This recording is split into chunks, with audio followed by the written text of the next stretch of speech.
बिस्मिल्लाहिर्रहमानिर्रहीम। अस्सलाम वालेकुम नाज़रीन। शेर अफजल मरवत रॉन्ग नंबर हैं या नहीं? क्या उनको पीटीआई में इंस्टॉल किया गया है या फिर वो पीटीआई के वाकई डाई हार्ड कारकुन है? इनके हवाले से बड़ी मस्टरी है और ये डिस्कस भी हो रही है। इसी पर बात करेंगे आज। सुहेल रशीद साहब हमारे साथ मौजूद हैं। दूसरी इंपॉर्टेंट न्यूज़ जो है वो असद तूर के हवाले से है। बिल आखिर हमारा लिखना, हमारे व्लॉग्स करना, कुछ साफ़ियों की जानिब से प्रेशर बनाना काम आया और आज जस्टिस आमिर फ़ारूक की जानिब से असद तूर के हवाले से एक ऑर्डर किया गया, वो भी हम डिस्कस करेंगे। पीटीआई के अंदर बहुत चीज़ें हो रही हैं इस टाइम और अंदर की पॉलिटिक्स पीटीआई के अंदर जो चल रही है वो आपको कोई नहीं बता रहा। हमें नज़र तो आ रहा है कि इमरान खान से मुलाकातों के लिए लोग जा रहे हैं, लेकिन मुख्तलिफ ग्रोह बंदी है। तो पीटीआई के अंदर क्या कुछ चल रहा है ये भी हम आज आपको इस व्लॉग में बताएंगे। अगर आपने अभी तक चैनल को सब्सक्राइब नहीं किया तो सब्सक्राइब ज़रूर कर लें, बेल का आइकन ज़रूर दबाएं। सोहेल बहुत बहुत शुक्रिया, आपको जुमा मुबारक हो यार। आज आपने शलवार कमीज़ पहनी है, ठीक हो कैसे? बस जुम्मा था, मैंने कहा चलें जुम्मा मनाया जाए। आपने भी पहनी हुई है। हाँ, मैंने भी पहनी हुई है। अच्छा सोहेल, आगाज़ करते हैं। सीन ये है कि यार ब्रो, सारी बहस चल रही है कि शेर अफजल मरवत एज़ अ मोल जो कि पार्टी में इंस्टॉल किया गया है। ख़बर ये मैं आपको देता हूँ कि तीन चीज़ें हैं। एक तो शेर अफजल मरवत साहब ने किया क्या?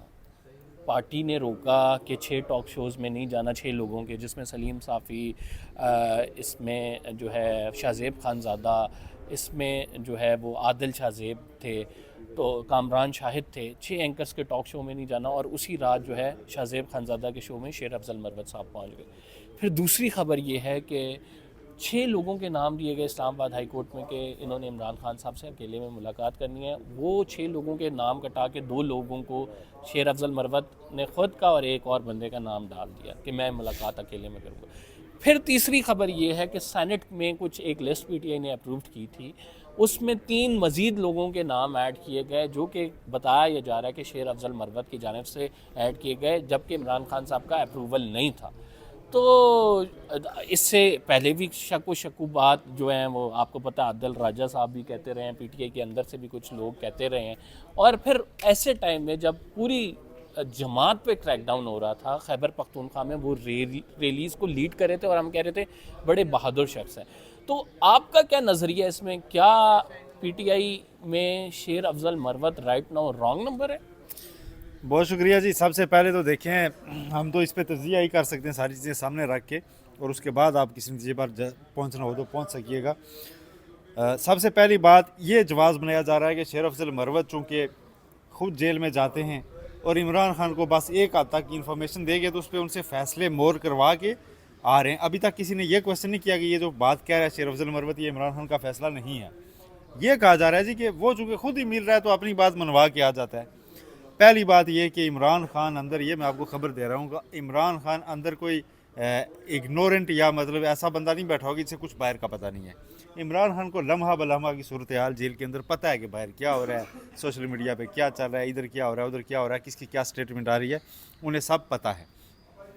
दूसरी बात कि शेर अफजल मरवत आपने कहा जी कि क्या प्लांट किया गया या इंस्टॉल किया गया, मैं नहीं समझता। आप देखें 9 मई के बाद पूरे मुल्क में पीटीआई कहीं भी अपना पावर शो नहीं कर पा रही थी और ये बड़ा डिस्कशन में था कि अब इनकी ज़िंदगी तभी दोबारा होगी कि जब ये दोबारा पब्लिक कनेक्शन शुरू करेंगे, रैलीज निकालेंगे, जलसे जुलूस करेंगे। उसमें एक बंदा उठ के आया जिसने पूरा केपी में माहौल घुमा के रख दिया, शेर अफजल मरवत। उसने केपी के में लोगों को उठाया और एक फिर एक स्ट्रॉन्ग स्टेटमेंट दी कि we are here to stay.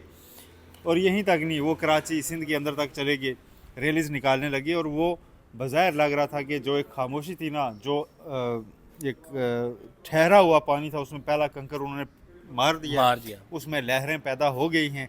एक दफ़ा फिर एक चश्मा चल पड़ा है और उसमें लोगों ने देखा कि यार ये तो एक सिचुएशन में एक नया बंदा उठ के लीडर बन के आ रहा है। तो जो पहले से होते हैं उन लोगों को थोड़ा सा इनसिक्योरिटी भी उससे बहरहाल फील हुई। अब शेर अफजल मरवत को तब भी शोकाज होते रहे। शेर अफजल मरवत का एक मसला ज़रूर है, वो बात दिल में नहीं रखते। वो जो बात अभी पार्टी डिस्कशन में भी हो रही है, उनके कान पड़ी हो तो वो मीडिया में बात करें तो बता देंगे कि नहीं अभी ये नहीं है, ये तो ये हो रहा है। उन्होंने सबसे पहले बताया था कि अचक से ये हमारे उम्मीदवार होंगे। कई लोग कह रहे थे कि यार ये तो मरवत साहब कह रहे हैं, अभी कोई पता नहीं, लेकिन वही अचक से उनके बाद में सदारत हुए। इसका मतलब ये है कि इमरान खान के फैसलों से वेल कनेक्टेड है और सबसे ज़्यादा इमरान खान से वेल कनेक्टेड है शेर अफजल मरवत, और उसके बाद शेर अफजल मरवत को पब्लिक अकाउंट्स कमेटी के सरबराह के तौर पे भी चुना है, नामज़द किया है इमरान खान ने, और इस बात की तस्दीक जो है बैरिस्टर अली ज़फ़र और दीगर ने भी की है कि वाकई ऐसा हुआ है। इसका मतलब कि इमरान खान का ट्रस्ट भी शेर अफजल मरवत को इस वक्त हासिल है, और इमरान खान किसी न किसी तरह समझते हैं कि शेर अफजल मरवत इस वक्त उनके लिए जो काम कर रहे हैं वो शायद बाकी लोग नहीं कर सकते। उसकी वजह ब्रेवरी हो सकती है, दिलेराना वो हो सकता है। और एक दो बार जब उनसे शिकायत की गई इमरान खान से कि जी उन्होंने ये किया हुआ इलेक्शन से पहले कि जी शेर अफजल मरवत इसमें नहीं है इधर, तो उन्होंने लाइटली से कहा कि यार वो इस तरह का बंदा है, उसे कराची भेजो तो पेशावर निकल जाता है। तो उन्होंने लाइट लिया उसको कि उसकी तबीयत के साथ आपको मिल के चलना पड़ेगा। देखें, एक लीडर भी वो होता है कि जो हर बंदे को उसके इंडिविजुअल लेवल पे जाके परखता भी हो और उससे जो काम लेना है उससे जॉब असाइन करना भी जानता हो। तो इमरान खान साहब मेरा ख्याल से ये काम बड़े अच्छे तरीके से कर रहे हैं कि उनको पता है कि कौन जो है फ्रंट लाइनर है और कौन किससे हमने बैक पे रहकर काम हाँ, निकालना और है, दूसरी बात कौन ये जो है वो जहन मतलब जहीन है और वो एक आपको ऐसी स्ट्रेटेजी देगा जो आपकी अदालतों में काम मेरी आएगी और बात किसी सुनिए। को हमले के लिए भेजना है। मेरी बात सुने, पंजाब गवर्नमेंट के महकमा दाखिला ने एक नोटिफिकेशन जारी कर दिया कि जी अडयाला में मुलाकातों पर पाबंदी है। पूरी पीटीआई आज़ाद थी ना, ले जाती उसे अदालत में, ले के शेर अफजल मरवत जाए और वहाँ से वो रिलीफ लेके मुलाकात के लिए जाए या उसको अपना नाम डलवाए, तो एतराज़ सारे करे कि जी ये क्यों हुआ। अब मरवत ने किया तो भाई वो अदालत गया था, उसने वहाँ पे आर्गू किया, वो अपना रिलीफ लेके जा रहा है, मिल भी रहा है सारा, आप जाए ना उसको सेटिसाइड करवाते। इंडिविजुअली सारे लोग गए हुए कोर्ट्स में कि हमें मुलाकात की इजाज़त दें, हमें मुलाकात की इजाज़त दें, तो उसने उसकी पिटीशन से एक मामला अगर आगे बढ़ा है तो शेर अफजल मरवत को उसका भी क्रेडिट वो ज़ाहिर जाके लेगा कि आप जी पाबंदी लगी थी तो मैं सबसे पहले अदालत चला गया था।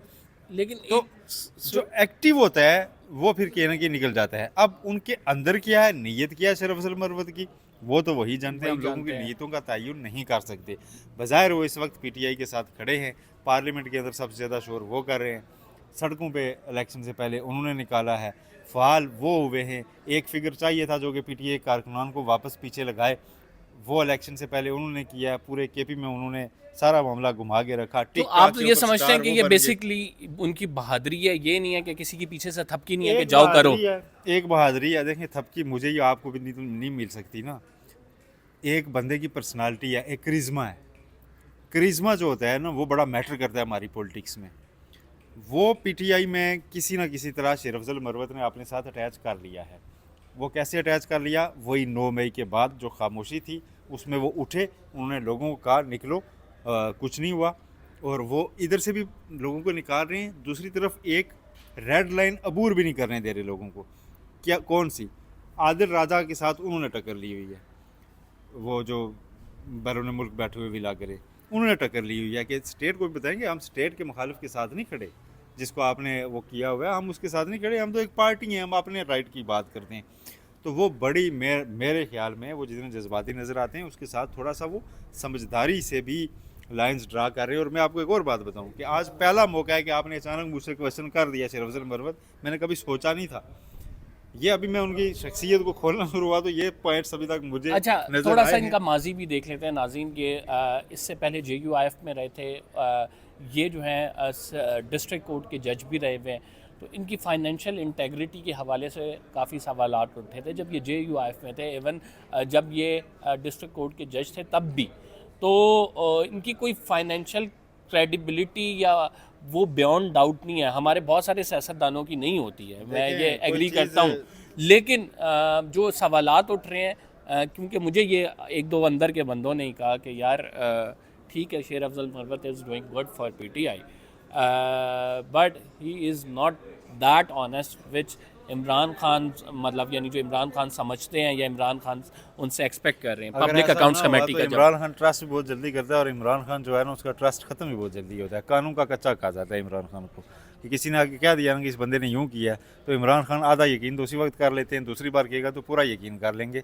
और उन्होंने अपने साथियों को कई को क्रिकेट टीम से लेके सियासत तक सिर्फ इसी बात पे दूर किया कि किसी ने आगे कह दिया था कि ये बंदा ठीक नहीं है, और 2-3 बंदों ने कह दिया तो फिर तो इमरान खान कहते हैं हाँ ये बात तो वाकई ठीक नहीं है। वो धरने में तकरीर कर रहे होते थे तो नीचे से कोई पर्ची दे देता था फलां बंदा करप्शन कर रहा है, वो ऐलान कर देते थे फलां बंदा करप्शन कर रहा है विदाउट एनी इंक्वायरी और एविडेंस। तो ये बातें तो इमरान खान के मसाइल हैं, हर बंदे के मसले होते हैं, कोई भी गलतियों से मावरा नहीं होता। इमरान खान की शख्सियत के ये मसाइल हैं तो उन्होंने अभी ट्रस्ट कर दिया है ना, अगर तो वो ट्रस्ट बड़ी जल्दी उठ भी जाएगा। ठीक है।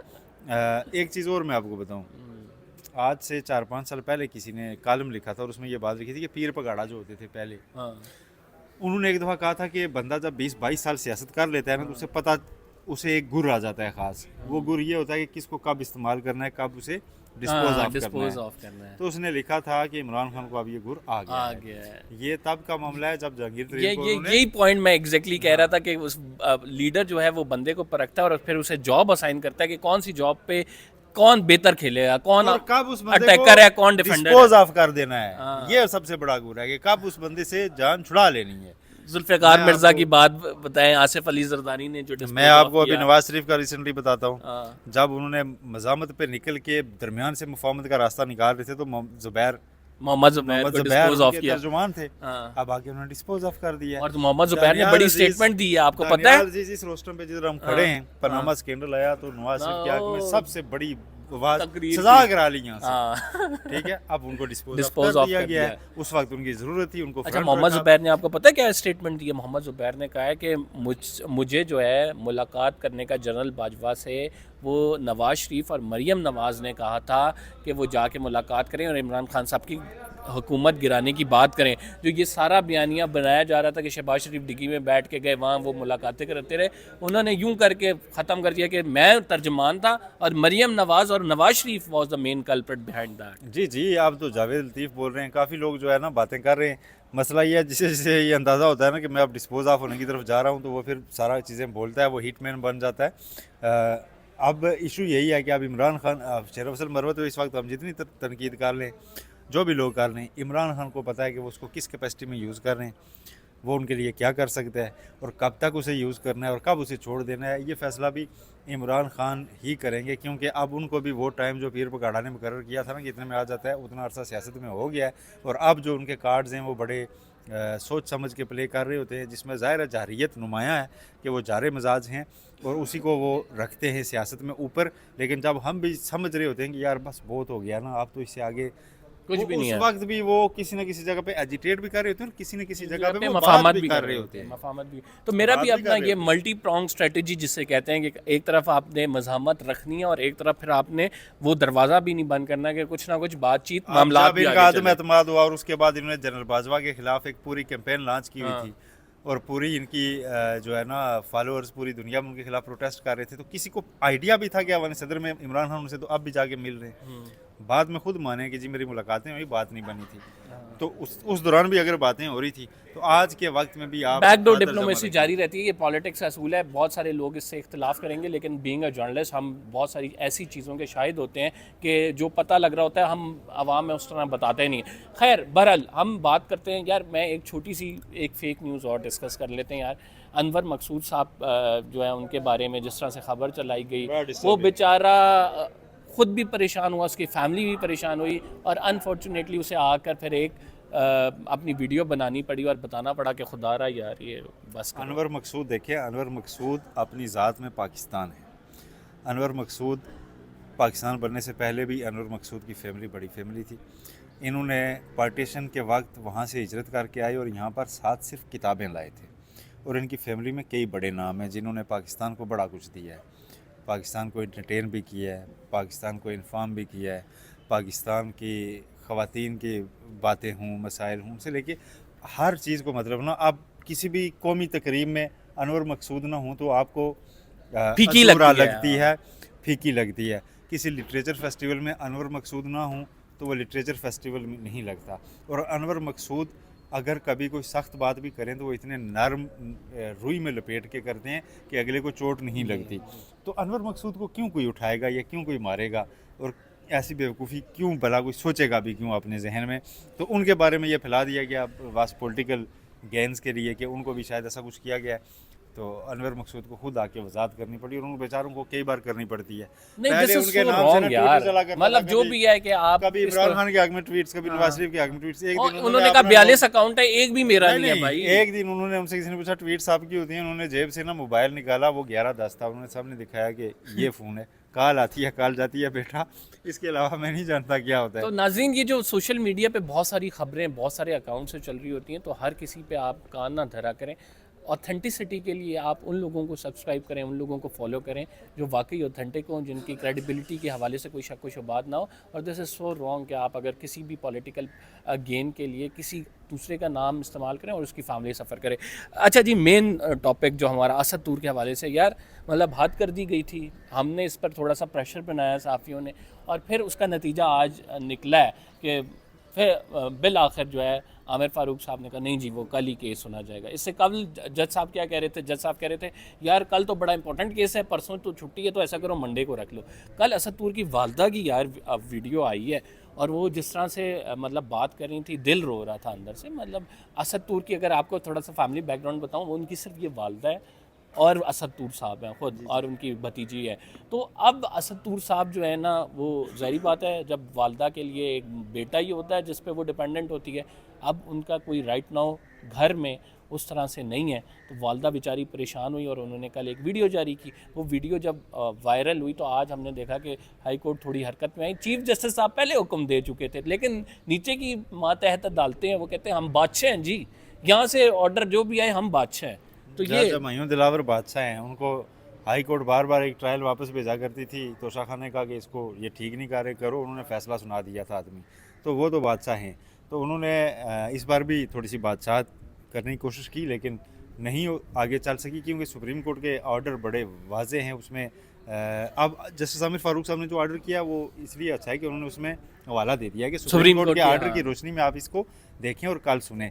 अब कल सुनेगा क्या है, कल फैसला होता है या नहीं, लेकिन मेरा ख्याल में जितना ये हाईएस्ट फोरम्स पे एक चीज़ सरफेस हो चुकी, सामने आ चुकी थी कि एफआईआर में जो दफ़ात हैं वो ठीक नहीं है, तो उसके बाद ये प्रोसेस मज़ीद तेज़ होना चाहिए था। रमज़ान का महीना है, असद तूर साहब के ऊपर अगर दफ़ात ही गलत हैं, चीफ जस्टिस पाकिस्तान कह रहे हैं, अटॉर्नी जनरल पाकिस्तान कह रहे हैं, तो उसके बाद उस बंदे को अंदर उस एफआईआर के तहत नहीं रहना चाहिए था।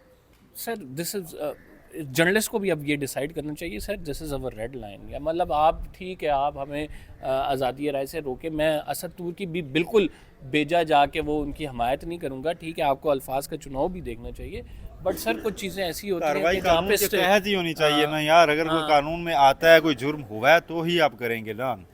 एक ऐसी एफआईआर काट देना जो कि बेतुकी एफआईआर हो, जिसमें सिर्फ सहाफ़ी को हरेस करना लिखा हो, तो मेरा ख्याल से ये ना ही कोई स्टेट का नाम बड़ा रोशन करेगी, ना ही वो इस्टेब्लिशमेंट जो बयानियाँ बनाती है और जो कोशिश करती है बयानियाँ बनाने का, वो कोई बड़ा ऊपर जाएगा। ये स्टेट को नीचे लेके जाएगा ये तमाम चीज़ें, और इनको ख्याल करना चाहिए इसके हवाले से। बिल्कुल, मैंने जब कहा ना कि कानून में जो चीज़ मौजूद होती है कि एफआईआर अगर कटती है तो एक तफ्तीशी जब उस पर लिखता है तो उसको पता होता है कि इस दफ़ा का स्कोप क्या है, ये सेक्शन कहाँ तक जाती है, इसमें ये फाल भी करती है या नहीं। और ऐसी एफआईआर काटते हुए शायद उन्हें भी पता होता है कि इसका फिर हमने ट्रायल नहीं करवाना, उससे पहले बंदे ने बरी होना है, तो बस गिरफ्तारी डालनी मतलूब हो तो फिर इस तरह की एफआईआर भी हो जाती है। और पाकिस्तान में अनफॉर्चुनेटली ऐसा होता रहता है। और उसके बाद जो तफ्तीशी अफसरान होते हैं उनके लिए खुली छुट्टी होती है कि वो बाद में बस जो बंदा बरी हो गया सी ना, बंदा बरी हो गया सी यार, तूने उसके साथ किया है। देखें सोहेल साहब, हमारे पास हम कलम हमारी ताकत होती है, ठीक है, ये वीलॉग्स जो है इनमें जो हम बोलते हैं ये हमारी कुछ सुनवाई हो जाती है। तो मैंने ये फ़ैसला किया जब तक उनकी ज़मानत नहीं होती तो एटलीस्ट हम उनके बारे में ज़रूर, आज भी नहीं मामला लगा या आज भी जो भी उनसे अपडेट होगी वो नाजरीन को ज़रूर पहुंचाया करेंगे, और इसी तरह हम एक सिविलाइज्ड प्रोटेस्ट कर सकते हैं। फ़िलहाल के लिए इतना ही। सोहेल रशीद साहब बहुत बहुत शुक्रिया, जुम्मा फिर से मुबारक हो आपको। इंशाल्लाह अगले व्लॉग में नाज़रीन मुलाकात। जुम्मा की इतनी मुबारक दिया जैसे सियासी जमात को दी जाती थी, फिर ऐसा कुछ नहीं हुआ। अच्छा चलें जी नाजरीन, आपने अगर सब्सक्राइब नहीं किया तो सब्सक्राइब ज़रूर कर लें, बेल का आइकन ज़रूर दबाएँ और फॉलो करना ना भूलें हमें। कंबर ज़दी को इजाज़त दीजिए, अल्लाह ने के बाद।